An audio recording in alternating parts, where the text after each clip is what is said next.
Albert Einstein once said, everybody's a genius, but if you judge a fish by its ability to climb a tree, it will live its whole life believing that it is stupid. Ladies and gentlemen of the jury, today on trial we have modern day schooling. Glad you could come. Not only does he make fish climb trees, but also makes them climb down and do a 10-mile run. Tell me, school, are you proud of the things you've done? Turning millions of people into robots, do you find that fun? Do you realize how many kids relate to that fish swimming upstream in class, never finding their gifts, thinking they are stupid, believing they are useless? Well, the time has come, no more excuses. I call school to the stand and accuse him of killing creativity, individuality, and being intellectually abusive. He's an ancient institution that has outlived his usage. So, Your Honor, this concludes my opening statement, and if I may present the evidence of my case, I will prove it. Proceed. Exhibit A. Here's a modern day phone. Recognize it? Here's a phone from 150 years ago. Big difference, right? Stay with me. Here's a car from today, and here's a car from 150 years ago. Big difference, right? Well, get this. Here's a classroom of today, and here's a class we used 150 years ago. Now, ain't that a shame? In literally more than a century, nothing has changed.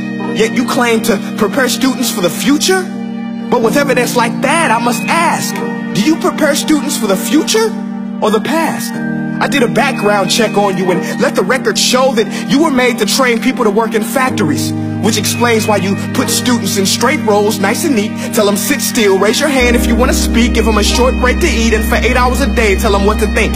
Oh, and make them compete to get an A letter which determines product quality, hence grade A of meat. I get it. Back then, times were different. We all have a past. I myself am no Gandhi. But today, we don't need to make robot zombies. The world has progressed. And now we need people who think creatively, innovatively, critically, independently, with the ability to connect. See, every scientist will tell you that no two brains are the same.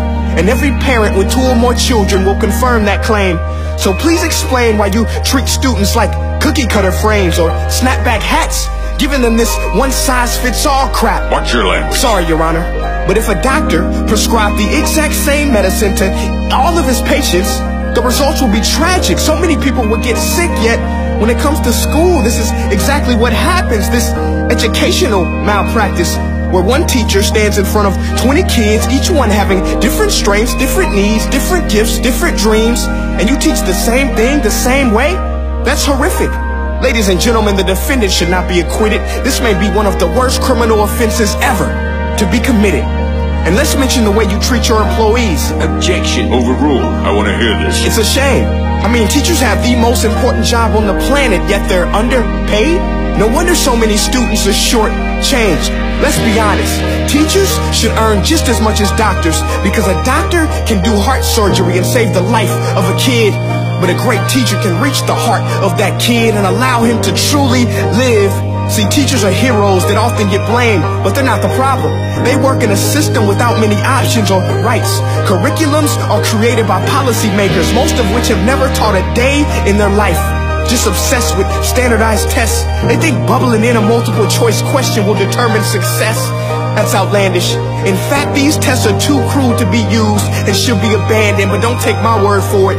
Take Frederick J. Kelly, the man who invented standardized testing, who said, and I quote, "These tests are too crude to be used and should be abandoned." Ladies and gentlemen of the jury, if we continue down this road, the results will be lethal.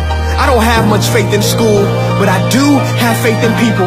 And if we can customize healthcare, cars, and Facebook pages, then it is our duty to do the same for education, to upgrade it, change it, do away with school spirit, because that's useless. Unless we're working to bring the spirit out of each and every student, that should be our task. No more Common Core. Instead, let's reach the core of every heart in every class. Sure, math is important, but no more than art or dance. Let's give every gift an equal chance. I know this sounds like a dream, but countries like Finland are doing impressive things. They have shorter school days. Teachers make a decent wage. Homework is non-existent, and they focus on collaboration instead of competition. But here's the kicker, boys and girls. Their educational system outperforms every other country in the world. Other places like Singapore are succeeding rapidly. Schools like Montessori, programs like Khan Academy. There is no single solution, but let's get moving. Because while students may be 20% of our population, they are 100% of our future. So let's attend to their dreams, and there's no telling what we can achieve. This is a world in which I believe, a world where fish are no longer forced to climb trees. I rest my case.